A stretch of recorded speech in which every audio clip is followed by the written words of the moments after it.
Blog Talk Radio.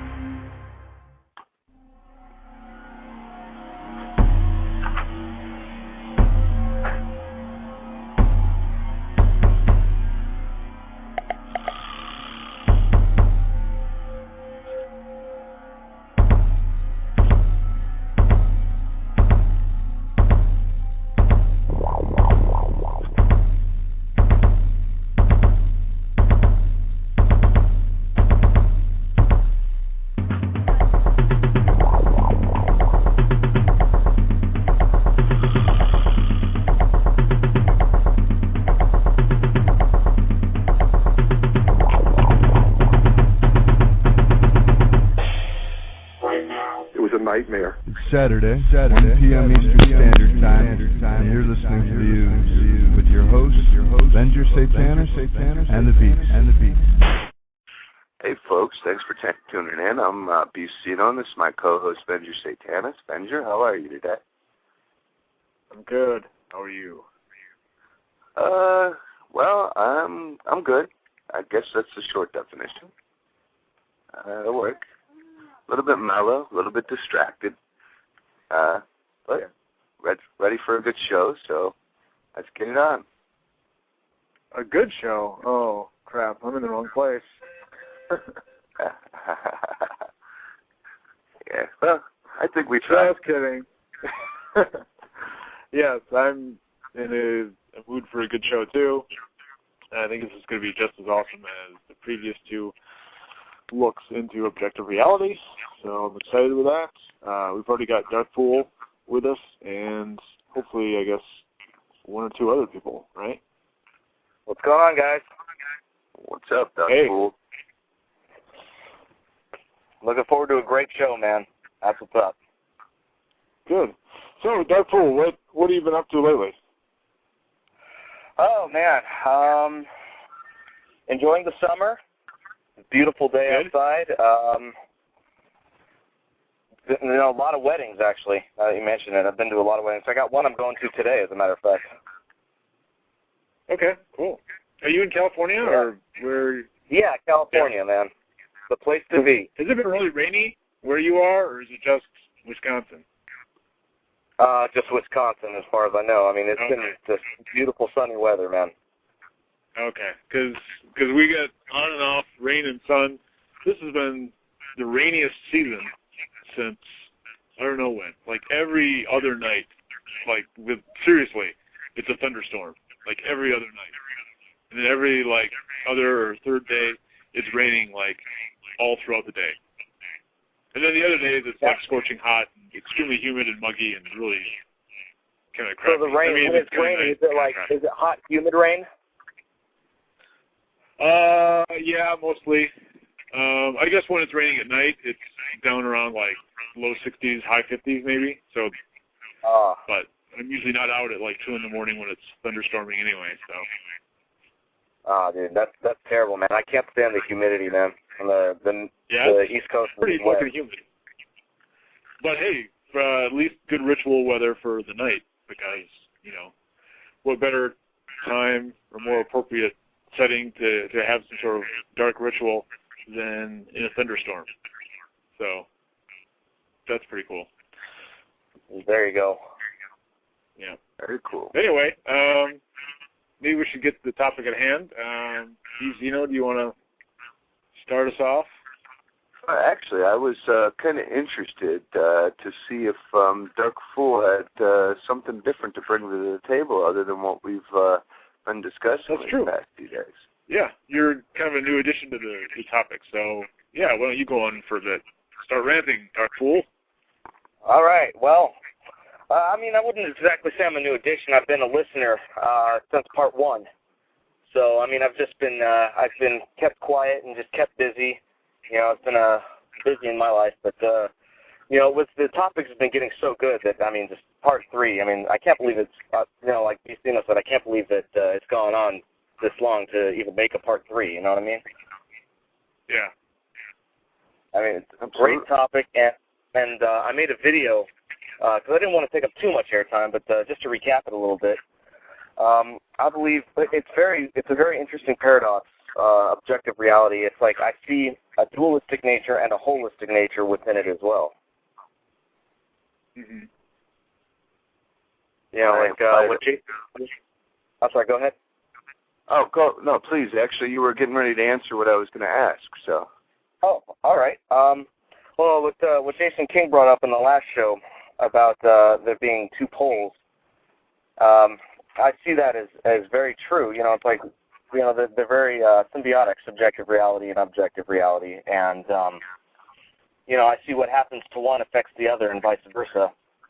And at the same time, you know, one can, you know, there's also a bit of isolation. You know, like what you do to one can affect the other, yet they're all part of the whole. That's what's very interesting about it. Mm-hmm. I would absolutely agree with that. That's maybe if you were to try to nutshell everything that we're talking about, you know, that's really the focus of this is how they're intricately connected and yet at the same time appear to be diversified. So absolutely. And one of the examples I brought up in the video was like, let's say like a house burned down. You know, it's like that affects your subjective reality because you were used to living in a house, and yet if you changed your subjective reality to where you can build your own house, you know, you can affect the objective through the subjective. So you're saying that means they're pretty separate, or they're mutually exclusive? That the subjective doesn't necessarily tie into the objective and vice versa?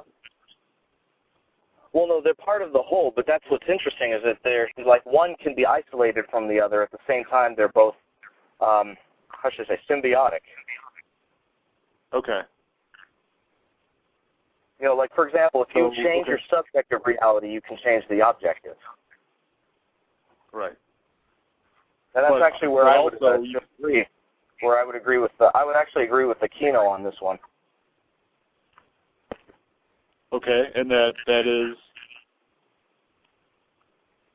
Oh well, that's where you basically isolate your subjective reality and build it to where you can cause change in accordance with will in the objective reality.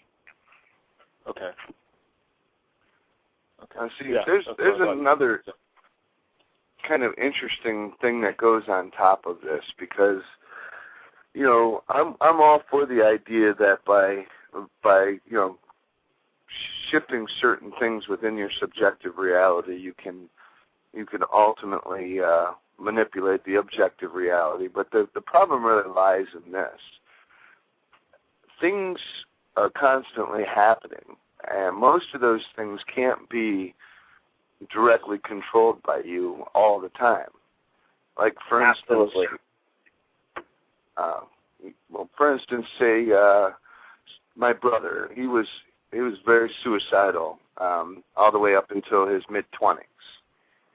And, you know, I had this mindset that, you know, I could talk him into seeing why life was worth living. And so I kept on him. But in the end of it all, I still ended up visiting him in the psych ward for, you know, days at a time until they felt he was fit enough to let go again, and so the cycle would start all over again. The problem with trying to actually manipulate the objective reality through subjective means is that you have to understand the full nature of that objective reality. You know, like, for instance, I couldn't change his nature. True. You know, I could manipulate, you know, the circumstances completely around it, but because I'm not actually working with his nature myself, you know, my will, so to speak, falls on deaf ears. So are you saying that the individual is responsible for their own subjective reality, and it's extremely difficult to change another person's subjective reality? Well, but it falls in more than just on a personified level. Like, for instance, you know, careers, a job career. You can think that you're making all these right moves, you know, that are going to take you into the next level. But in the end of it, there's variables that, you really don't have much control over. And it just so happens maybe there's this one vice president who to your face seems like he really likes you, but, when he goes home at night, he masturbates to the thought of firing you. Sure. You don't know that, and you can't see that element working within the bigger picture, so it's constantly grinding against you. Well, when it comes to other people, other people's mannerisms and other people's, unless they're really good poker players, there are some things about them that if you're perceptive enough, you can catch on to, Certainly, but you multiply that same scenario. Right, but you're absolutely right. There are some things within the objective that are too big for us to change. Same thing with other people's subjectives. We brought up a while back, I believe it was Venger, I believe you brought up, like getting women into bed and lesser magic, that being much more effective than greater magic, or was it Jason King? I don't remember, but that was brought up as a point at which you're trying to convince somebody's subjective, to change in accordance to your will. There are elements of that, and it may or may not. Magic is definitely, in my opinion, it's like a crapshoot. You know what I mean? You do your best to change the objective, but also at the same time change your subjective, as well, your perception, your consciousness, and your awareness. Yeah. And see, by doing your best, I think that the best illustration that we could give is if you could picture an old brick dam, and your will is the water that's pressing up against it. And the only way that you're going to break through that is if you get enough force built up behind it. It's going to have to come in one current, one rush, and it's going to have to be strong enough to crack this dam. Otherwise, it's just going to seep over the top of it, and the dam's still there.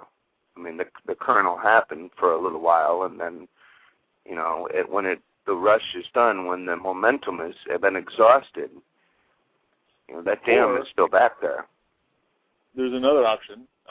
You could do what I suppose Gurdjieff would call the way of the sly man, and you could take some sort of pick or drill or maybe even your hands and dig away at one little brick or one little section that is particularly weak or weaker than the other ones on the lower part of the dam. And you could get that out, and then it would cause a high-pressure stream to come out, and eventually the water would drain out. It would take a long time, but that's another route to go besides brute force all at once. Oh, certainly, but either way, you have to do something directly to affect that particular dam. Right. Yeah, you can't just wait for an act of God, like a lightning bolt or something to strike the dam and, blow it open for you. You got to do something on your own. Well, also, you have to put some stock into probability. One of the best things that I love about left-hand path ideology is that you work with nature, not against it. So it's more likely going to rain, and you'll pick up more water and thus more momentum, especially with tides and currents to knock over that dam. So you work with nature on that sense. But waiting for a lightning bolt to actually strike, that's too much of a probability. That's too high of a probability to put to put stock into. Of course, if you built a metal lightning rod on top of the dam, then I guess that would be increasing the probability that lightning would strike.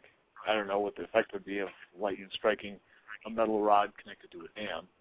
That's kind of a silly. See, and the fact that your subjective reality is aware of that is causing change to occur in accordance with will. Yeah, I think to a certain degree. It kind of almost works into the secret, which is, I would say the secret is somewhere between lesser or maybe even coming up with a new word or phrase like passive black magic, where you visualize stuff and you sort of put stuff on your vision board or whatever, and you try to attract these good vibes, but, you know, I think the secret is different than actual black magic, where you're really forcing your will out into the universe in order to affect some dramatic change, you know. Well, I think what determines black or white or gray or green or whatever is the will of the magician, the practitioner, and to begin with. Right. Well, yeah, when I say black magic, I guess I mean self-serving, like left-hand path sorcery. Okay. That's what I mean by black magic. I mean, I use that pretty loose and generally. Right. I guess, yeah, I could call it Meridian magic, or I just try to differentiate it between what some people would call white magic, even though LaVey didn't believe in that, where you supplicate yourself, and you don't want to do anything for yourself. You just kind of want to, I don't know. I mean, I guess there isn't any white magic because you have to have a purpose, and you have to have something behind your energy, some sort of desire or will or something. And I don't know, even if you're helping someone else out, somehow that's going to help you. And so it's still a selfish act, and it's still technically black magic, in my opinion, but whatever. All right. Well, I mean, I'm with you on that one, especially, I mean, the terms, white magic, black magic are just very loose. I believe we're all on the same page that we see magic as, a tool. Like you could build a house with it, or you can like smash, like a hammer. You could build a house with it, or you could smash somebody upside the head. Yes. Yeah, exactly. It's a great analogy. If I can go back to what you were saying about dualism, just to recap for a second, what I was talking about in the last show, and maybe the first one too of this series, I was talking about like a trichotomy or a trinity, seeing things in like a pattern of three, I guess, instead of a dualism. Dualistic. Right. But if what you were saying just now, or earlier in the show, and what Jason King was saying last week made a lot of sense, that there's some inherent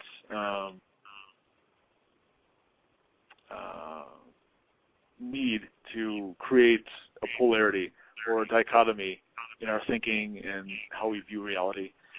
And then I was thinking of, the three forces, and how there's like a positive, a negative, and then a neutral or reconciling force. And so maybe that's technically not three different poles or three different things. It's really two things with a third offshoot, or like a middle ground between those two. Right. I remember. So really, be a 2 plus 1. There you go. Okay. But the other thing about that is you could have so many. In a way, it's really strange because it can be multiples. I mean, the way I look at it is this. You could have it broken down into so many ways. Like let's take multitasking at work. It's like you're on a computer, you do like 5 things at once at the office. But you're doing one. I mean, you may be putting on different hats, but you're at the same job in the same office. So, I mean, no matter how much it gets subdivided, it almost comes down to 2 in a way. Right. Yeah. Right. I mean, there's a definite breakdown pattern where that is not only easiest, but it seems or if sometimes you want to look at it this way, maybe not even 2, maybe just 0 and 1. Yeah, that's perfectly logical and has validity too. Yeah. So, listening to this, I mean, it makes sense to me that the duality that's attached to something is attached just to something. Hang on one second, guys. We got, it looks like we have Jason King now on the line. Okay. All right. Mr. King? Yeah, dude. What's up, man? Hey, what's up, Matt? What's up, folks? Hey. What's up, Matt? Hey, what's going on, Jason? Yeah, I figured I'd give my word, so yeah. Or I you didn't really want to. Or you give me enough rope to hang myself with, huh? No, not really. I think you've honed the conversation in on what I think it's really about, which is why, Oh, okay. or the reason why we cannot, like we have will. We have a subjective reality, to use Aquino's terms, as you were saying earlier. Uh-huh. But why can't we just will reality the way we want it to be? There is there's something, we classify these things subjective and objective. But what's the difference, and why can't we just, do what the hell we want? What is the barrier, in other words? Right. Well, that's an obvious thing. Is it obvious? I think so. You can't be both at the same time. You can observe both at the same time, but you either need to be subjective or objective in any case or scenario. I actually, so, go ahead. I'm sorry. I think that this wall, so to speak, this barrier we keep hitting is a combination of two things: elements that are too much subjective, that won't allow our, that won't allow our consciousness to go past a certain point, and the other part of that wall is objective, in which things that are beyond our control keep hitting us. Right, yeah, and that's kind of the nexus of what I'm asking, is what is that, differentiation between the objective and the subjective as far as your wall? I mean, you can go to the Gospels, and Jesus says, if you say to the mountain, move, it will move. Does he mean that literally or figuratively, or even if he means it figuratively only? I mean, what the fuck? What are we talking about here as far as the ability of a subjective consciousness, which a subject is a perceiver, somebody that is observing reality, and then reality is everything around it. We can, interact with that, of course. That's physics. But why can't we just will our reality onto the world? You know what I mean? Yeah, well, I still stick with what I was saying. You, at any point in time, you're playing either one or the other role. You're either the thing, the perceiver, or the perceived. I believe Nietzsche also had a philosophical concept for the Apollonian and the Dionysian. Well, there are certain laws that prevent us from just willing something to happen, like willing my leg to turn into a banana. And there are certain physical laws in our universe that prevent that from happening, even though it's our will. Because when we will something, something needs to take place, some sort of physical activity. I mean, I could will myself to, lift up the keyboard and throw it out the window. And I could do that because I could use my arm to physically do that. I just don't think our consciousness is in the same dimensional framework as the universe, and so we can't just tap into that, as if our mind was somehow hardware or software in our computer and make it go. We can't just think of something like, think of 100 women just being in my room naked right now. I can't just think of that or will it, and then it happens. I need to do some groundwork. I need to make some calls. I need to take some pimps off. I need to do something. I can't just imagine it and then boom. Unless I just wanted to do it. What are you talking about, man? That happened to me last night. I actually think dude is hitting on it 98%, man. This is 98% of what I'm saying. I don't agree with it 100%, but I agree with it 98%. this is what I'm trying to hone in on the discussion.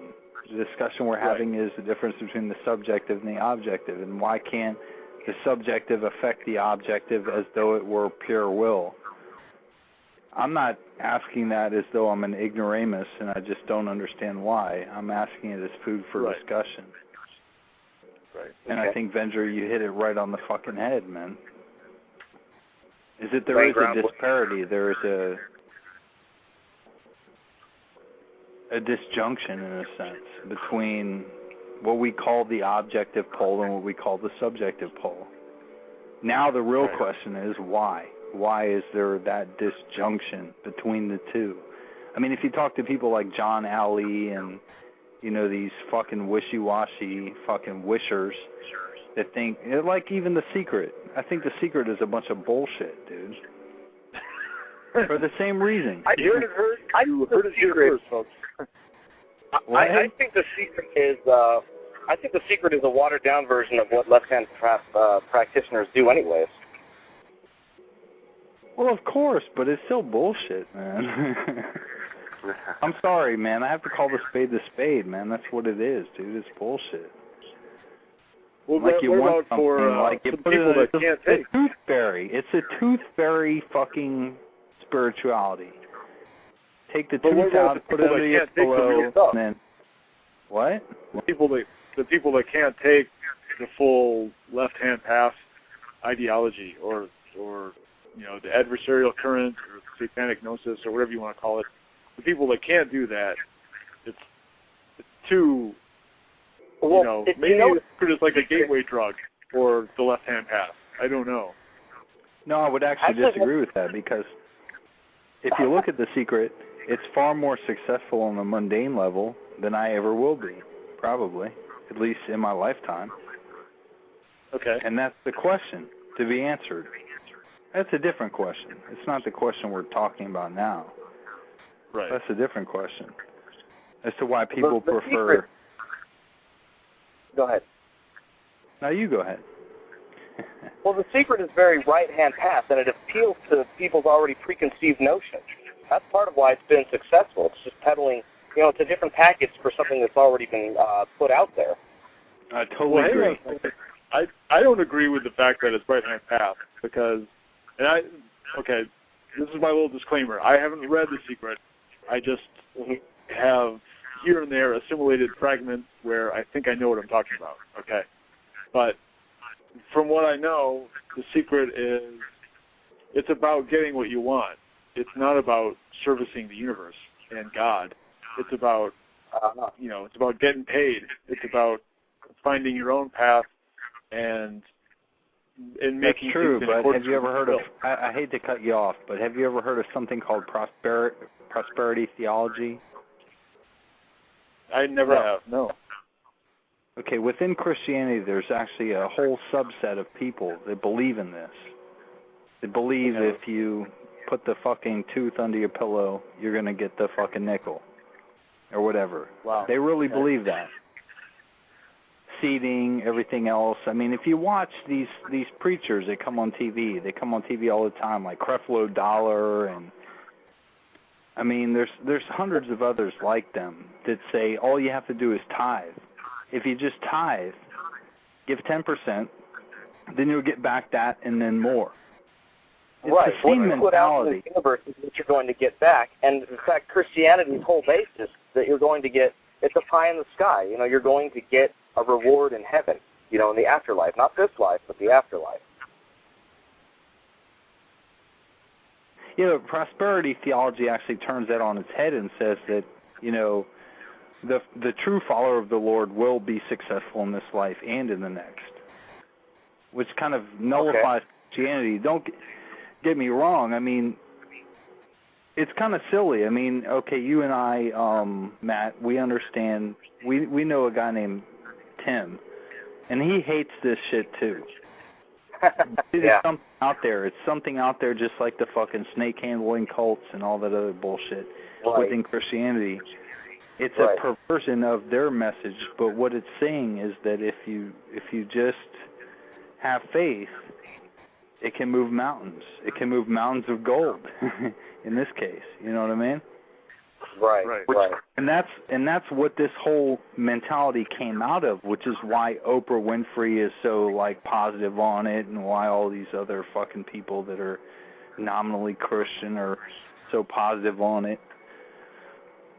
Well, I yeah, mean, I don't believe that. Go ahead. I was just going to say, I've seen lately, a lot of people within the satanic community kind of taking a rub to this shit. Now, it's just kind of irritating me in a way. Right. Well, you need to. My main emphasis is that you need to keep. You need to lay the groundwork. You know what I mean? You need to do. I mean, that's why I put a lot of emphasis on lesser magic. You need to go out there and get a job. You can't just expect things to happen. Right. Well, no, I know, and the fucking secret is a big fucking lesson in pyramid schemes and lesser magic worked on others, meaning the people that buy the book. The guy that wrote the book is fucking like rich as all balls. The people that buy the book and just put the fucking tooth under their pillow, 9 out of 10 of them are fucking poor. And are going to remain poor, and will always remain poor. And all we'll ever hear about is the success stories, and the people that like the 1 out of 10, the 1 out of 100, the 1 out of 1,000, the 1 out of 1,000,000 that actually made something of it. But they made something of it on their own. They already understood these things. You know what I mean? So it's like this is like the same guy that comes out there and says, "I'm going to tell you the secrets of making money in real estate." Well, if you're telling me the secrets, why are you telling me the secrets, man? You know what I mean? Obviously, they haven't panned out that well for you, so now you have to sell them as a fucking, book or as an infomercial or what the fuck ever, you know what I mean? That kind of goes back to what you were saying about the imminent divine speaking for itself rather than having to have a spokesperson for it. Yeah, it's a small example of this. I mean, I really hate the fact that I got on this fucking phone and I called into this show and I devalued it. I really feel that I did. Because it was great before I got on. No, seriously, it was. And I just fucking shit all over it. I don't know what the fuck. I think you derailed it in a good direction. I don't know what the fuck I did, man. I think if you have knowledge and faith, I call bullshit on that. And the will to put what you want into practice, then you really have the groundwork of what I would call a true religion or some origin or root of religion or spiritual path that actually makes sense. And in any kind of foundational or primal religion is going to benefit you in this life and after you die. So in that way, I think the positivist or progressive Christianity or whatever you said, in that way, I mean, that sounds legitimate. But you put a tooth under your bed and not do anything else, and then just expect the tooth fairy to come. That's pretty ridiculous. But if you actually put logical work behind it and some real world effort, then I can get on board with that. I mean, that's what we do with the Cthulhu cult. I mean, sure, you got to have a certain amount of faith and you got to put something into the intangible. But you can't do that alone. I mean, you've got to put some muscle behind it or some force, or else you're not going to get anything out of it. Gentlemen, I think this all really falls into what Gurdjieff was talking about when he was talking about the laws of influence. Like, for instance, that success story, the 1 out of 1,000 that Jason's talking about, the 1 out of 100, whatever it is, that they understood the influences, and they took those influences and they put them together and made them work for them. It's not so much that they had to build from the ground up, but rather that they had to find what was already working and hone it together. Which is what this... I'm sorry, go ahead, finish. I think that's really what the core of this is. Those larger forces that we were talking about earlier, that we don't have the ability to really understand them, to even be able to manipulate them. Those are at work regardless.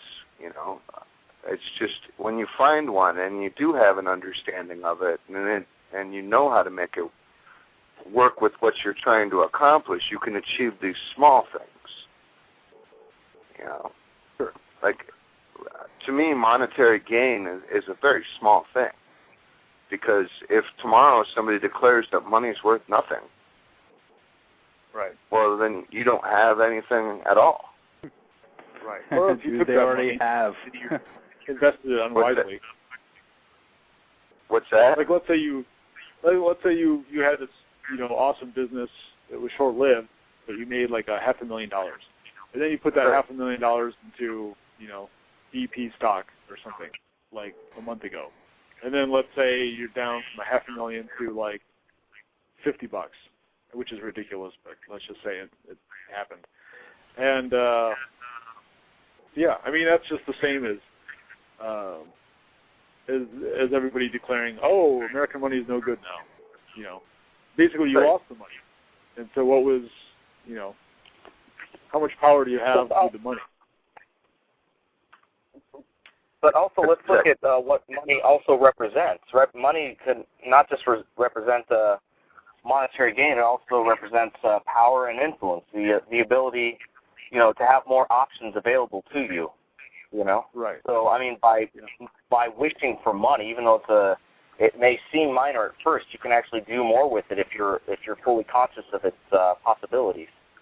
Right, but see, the thing is that the value of that power and money, or at least the basis of the value of that power and influence in money, is a false. It's a false basis. It's something that, like I said, somebody can come out tomorrow and say it's just not worth it anymore, and there goes your power and influence. It's gone. Right, or like the gold standard going down. I mean, I don't think it's any more false than, people saying that the color red is red. It's a belief, and it's not inherently true or false. It's just what a lot of people believe. If you just change, widely accepted. I was about to say that. Yeah, so if you just change beliefs, then, to a lot of people, money is objective reality, because they can't see any farther than that. That's their definition of, Because they see an object purchasing other objects. Right. Interesting. Two things. First, Jason, how many beers in? Say what? How many beers in? All of them? I don't know. All of them? No, like 12 or something. I don't know. All right, and there was a 24 Corona. I don't know if I should count that as one or two. I should probably count that as two, right? Probably. Fuck it. Was it in one bottle? Lucky 13? Yeah, Lucky 13. That's what it is, too. All right. Sounds good. Do you have some thoughts on this? Yeah, actually, what I was saying before was that Venger said somebody could come out tomorrow and declare money, irrelevant or a joke or whatever. Actually, yeah, he's said that, but yeah. Oh, did he really? Yeah, well, I guess I'm gone then. Okay. No, but really, what I said was, that somebody's already done that. It's already been done. Money is pretty much irrelevant, and I think Matt hit on this when he was talking about the gold standard and taking us off the gold standard of exchange, because money has no real basis in reality anymore. It's just kind of like I owe to you and you owe to me, and we agree on the owing and all that kind of stuff. But that's almost irrelevant to what, and not really irrelevant, but what I wanted to hone this conversation in on, or what I thought was interesting about this conversation, was the nature of the difference between objective and subjective as far as the poles of perceived reality. There cannot be any differentiation between the two as far as we can't eliminate one in favor of the other, which is what I think a lot of people want to do, is say that, you know, either one is, like John Alley wants to get rid of the objective in favor of the subjective, and then pure materialists want to get rid of the subjective in favor of the objective. I don't think we can do that. I think we have to focus on the interaction between the two and figure out exactly how they are interacting. Right. You know what I mean? Which is the interesting part of this whole, like, three-part conversation. And I think we've wasted a lot of time, and me personally, I've wasted a lot of your time on this. Bullshitting and like. Well, what's being alluded to is a third possibility. Which is? Which is somehow like a line connecting the two. Right. No, the line connecting the two is consciousness. You can't have consciousness without having the objective and the subjective reality.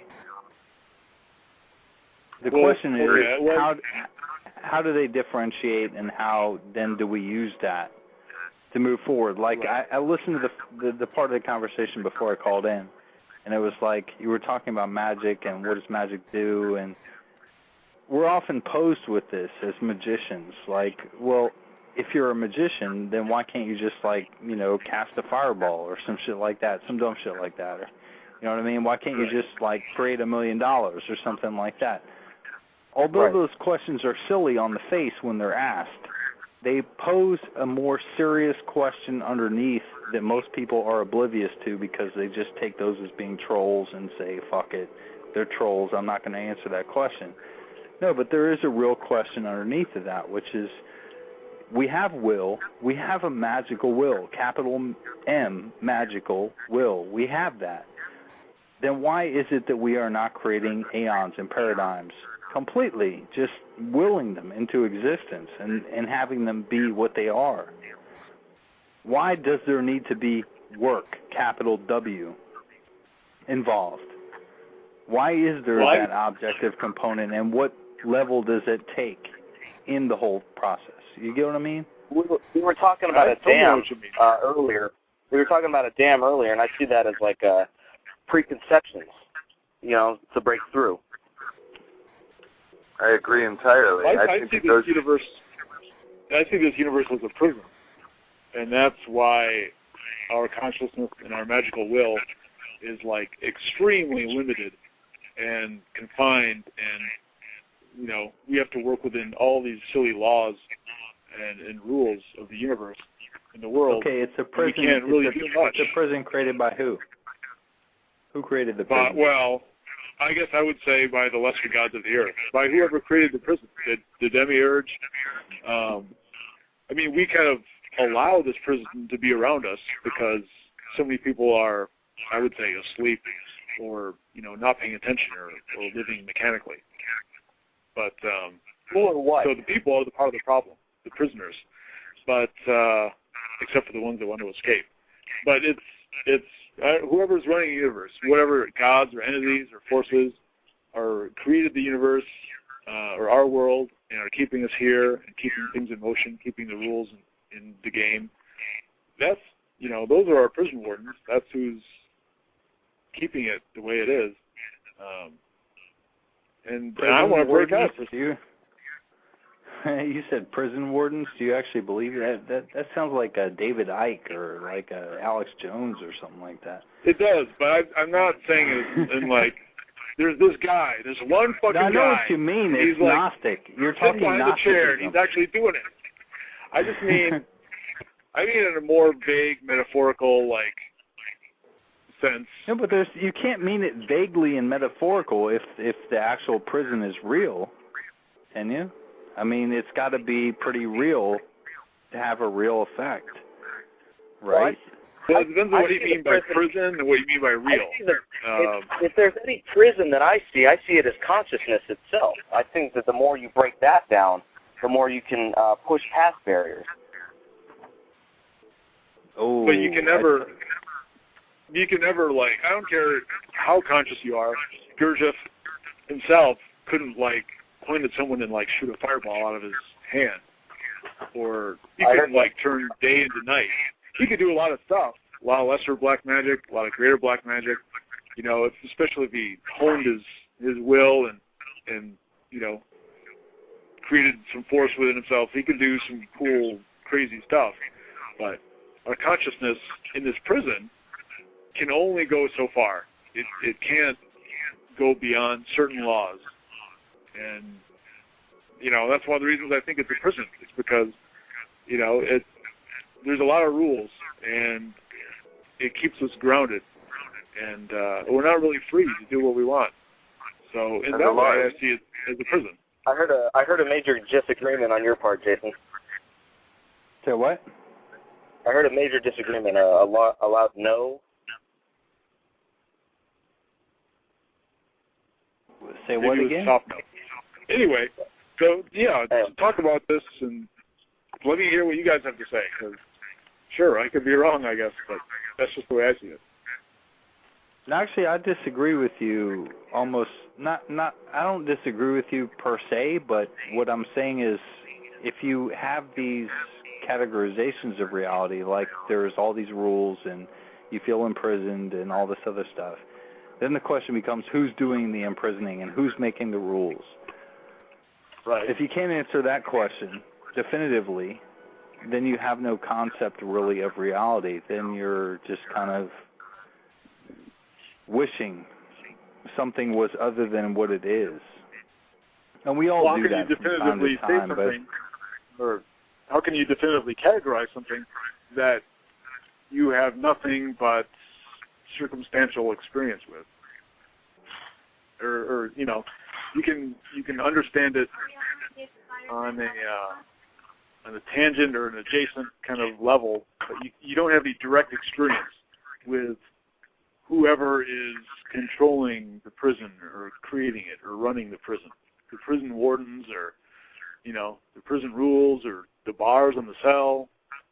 You know, it's all kind of... You know, you're an intelligent guy, and I know you've read and studied a lot of things, physics, and you've studied mathematics, everything. Just from the... Well, I mean, even the base level. I'm not talking about, like, higher levels or anything like that, but the base level. You studied a lot of things. Sure. And it doesn't make... Either it makes sense to you or it doesn't make sense to you. Either there's a reason for what we experience or there isn't a reason. And what you're saying, at least the way I intuit it, is that there's a reason, but that reason is oppressive. And that's almost the opposite of where I'm coming from. Where you know what I mean? From? I see everything as being a manifestation of exactly what it's supposed to be. The powers, I mean, they're powers above the master, of course, but it all makes sense to me. Not saying that I understand the entirety of it. No, but I mean, it all makes sense to me. It all fits within. There's no prison. The prison is our mind, like the Dark Fool was saying, in that you have a conscious filter that is a filter. It filters consciousness. It's not pure consciousness. It is consciousness limited. You get what I mean? I think Gurdjieff would agree with that. But the reason that you have a filtered, unpure, or impure consciousness is because there is something making your consciousness... it's because we are what we are. There's no reason for it other than that we are what we are. I know what you were getting ready to go with, but I'm sorry, man. I hate to cut you off. It's your fucking show. Go ahead, man. No, I understand what you're saying, but to my way of thinking, you're still substantiating what I'm trying to say. Why are we what we are? Because we were created in such a way on such a place. We were created as prisoners inside a No, prison that's planet, it. You're reading into it then at that point. Well, when you say so prisoner, you're reading into it. You that's a victim mentality. Why? I mean, why go there? Why say you're you're not a victim just because you can't perceive the totality of everything doesn't mean you're a victim or that you're in a corner or that you've been boxed in or that you're a prisoner. It just means that you're limited. We're all limited. That's part of the nature of perception. That's part of the nature of perception. If perception wasn't limited, it wouldn't be perception. If we couldn't perceive that X was different from Y, if we saw everything all in one continuum of existence, of perfect existence, of godlike existence, then we wouldn't be perceiving anything at all. It would just be like a nothing almost. Well, then why don't we have a godlike existence? Because we're not God. We're us. We're experiencing the reality that we're experiencing. That's why. But why? Why do we have to experience such a limited reality? If I may interject, gentlemen, I believe that we are part God in a way, like we're kind of experiencing ourselves. But don't you think that I agree with that. God on an extremely limited capacity? If that's true, don't you think those limitations have been put in place for some specific reason or purpose?